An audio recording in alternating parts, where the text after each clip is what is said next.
നമസ്കാരം, ഞാൻ Shanida. Chemmanur international jewellers Kaumudi ഹെഡ്ലൈൻസിലേക്ക് സ്വാഗതം. Powered by Fortune industries, presented by Baba easy English in association with high sleep mattresses.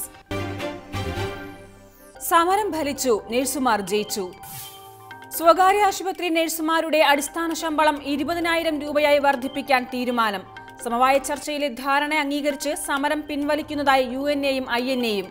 നഴ്സുമാരുടെ മറ്റു പരാതികൾ പരിശോധിക്കാൻ സെക്രട്ടറിതല സമിതിയെ നിയോഗിക്കുമെന്നും മുഖ്യമന്ത്രി.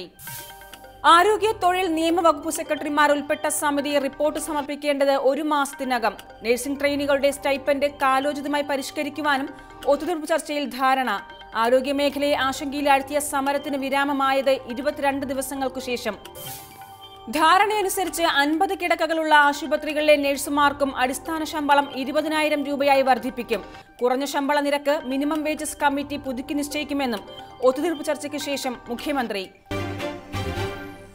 വിനോദിനെ പുറത്താക്കി. മെഡിക്കൽ കോഡ് വിവാദത്തിൽ കുരുങ്ങിയ BJP-യിൽ ആരോപണ വിധേയർക്കെതിരെ നടപടിക്ക് തുടക്കം. സഹകരണ സെൽ കൺവീനർ RS വിനോദ് പാർട്ടിയിൽ നിന്ന് പുറത്ത്. നടപടി വർക്കല SR മെഡിക്കൽ കോളേജ് ഉടമയിൽ നിന്ന് 6 കോടിയോളം രൂപ കോഴ വാങ്ങിയതായി കണ്ടെത്തിയതിനെ തുടർന്ന്. മെഡിക്കൽ കോളേജിന് അംഗീകാരം വാങ്ങി നൽകുന്നതിനായി വിനോദ് കൈപ്പറ്റിയത് 5,60,00,000 രൂപയെന്ന് പാർട്ടി അന്വേഷണ കമ്മീഷൻ. വിനോദിനെതിരായ ആരോപണം ഗുരുതരമെന്നും ചെയ്തത് മാപ്പർഹിക്കാത്ത കുറ്റമെന്നും കുമ്മനം രാജശേഖരൻ. വിനോദിനെ പുറത്താക്കാനുള്ള തീരുമാനം നാളെ ആലപ്പുഴയിൽ പാർട്ടി കോർ കമ്മിറ്റി ചേരാനിരിക്കെ. അതേസമയം തനിക്കെതിരായ ആരോപണത്തിന് പിന്നിൽ മുതിർന്ന നേതാക്കളുടെ ഗൂഢാലോചനയെന്ന RS വിനോദ്. അന്വേഷണ കമ്മീഷൻ റിപ്പോർട്ട് ചോർന്നതോടെ വെട്ടിലായത് BJP സംസ്ഥാന നേതൃത്വം. കോവിന്ദിന് കനകജയം. രാഷ്ട്രപതിയായി രാംനാഥ് കോവിന്ദ്. ഇന്ത്യയുടെ 14ാമത് പ്രഥമ പൗരനായി NDA സ്ഥാനാർത്ഥി കോവിന്ദിന് സുവർണ ജയം. പ്രതിപക്ഷ മുഖമായ മീര കുമാറിനെ പിന്നിലാക്കി കോവിന്ദിന്റെ സ്ഥാനാരോഹണം 65.65% വോട്ടുകളോടെ. കോവിന്ദിന് ലഭിച്ച വോട്ട് മൂല്യം 7,02,644, മീരയ്ക്ക് 3,67,314. കോവിന്ദിന്റെ സത്യപ്രതിജ്ഞ ചൊവ്വാഴ്ച.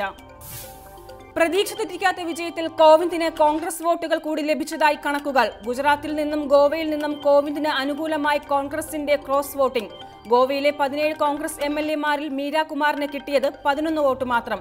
ഗുജറാത്തിൽ 11 കോൺഗ്രസ് MLA-മാരുടെ വോട്ട് കോവിന്ദിന് മറിഞ്ഞതായും കണക്ക്. MP-മാരിൽ 522 പേരുടെ പിന്തുണ രാംനാഥ് കോവിന്ദിനും 225 വോട്ടുകൾ മീര കുമാറിനും. പ്രതിപക്ഷ കക്ഷികളുടെ നേതൃസ്ഥാനം വഹിക്കുന്ന കോൺഗ്രസിൽ നിന്നു തന്നെ വോട്ട് ചോർച്ചയുണ്ടായത് പാർട്ടിക്ക് കനത്ത തിരിച്ചടി. 21 MP-മാരുടെ ഉൾപ്പെടെ രാഷ്ട്രപതി തെരഞ്ഞെടുപ്പിലെ അസാധു വോട്ടുകൾ 37. കൊട്ടേഷന് വിധിയെന്ത്? കൊച്ചിയിൽ നടി ആക്രമണത്തിനിരയായ സംഭവത്തിൽ നടൻ ദിലീപിന്റെ ജാമ്യ ഹർജി വിധി പറയാൻ മാറ്റി ഹൈക്കോടതി. നടപടി നടിയെ ആക്രമിച്ച കേസിൽ താരത്തിനെതിരായ വാദം പൂർത്തിയായ സാഹചര്യത്തിൽ. നടന്നത് ചരിത്രത്തിലെ ആദ്യ മാനഭംഗ കൊട്ടേഷൻ എന്ന് ഹൈക്കോടതിയിൽ ഡയറക്ടർ ജനറൽ ഓഫ് പ്രോസിക്യൂഷൻ. ഹൈക്കോടതി ഹർജി പരിഗണിക്കവേ സംഭവത്തിലെ മുഖ്യ സൂത്രധാരൻ ദിലീപ് എന്ന് പ്രോസിക്യൂഷനും താരത്തിനെതിരെയുള്ളത് ആരോപണങ്ങൾ മാത്രമെന്ന് പ്രതിഭാഗവും.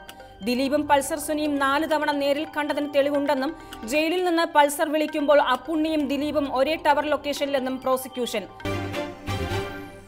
Chemmanur international jewellers Kaumudi headlines സമാപിക്കുന്നു. Powered by Fortune industries, presented by Baba easy English in association with high sleep mattresses.